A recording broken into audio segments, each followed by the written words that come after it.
Men Түркістан облысы Жетісай ауданы Жетісай қаласының нөмір 2 Шоқан Уәлиханов атындағы жалпы орта мектебінің 3-ші А сынып оқушысы Ситхан бала екенмін.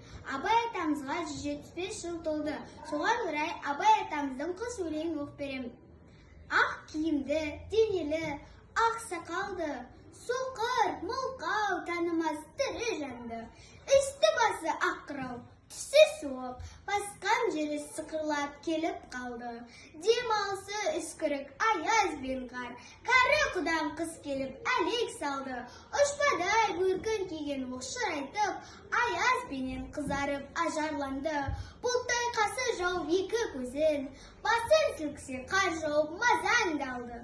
Бурандай бұрқ-сарқ етіп долдан барды. Алты қанат ақ орда үй шайқалды.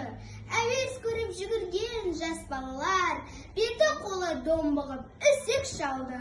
Шидер мен тон қабаттап киген малшы бет қарауға шыдамай теріс айналды. Қар тепкенге қажымас қайран жылқы, титығы құруына азап қалды. Қыспен бірге салды қасқыр, малшыларым қорқылмай итке малды. Ит жегенше қонай қанбай жесін, қор жібер мына антұрған кәрі шалды.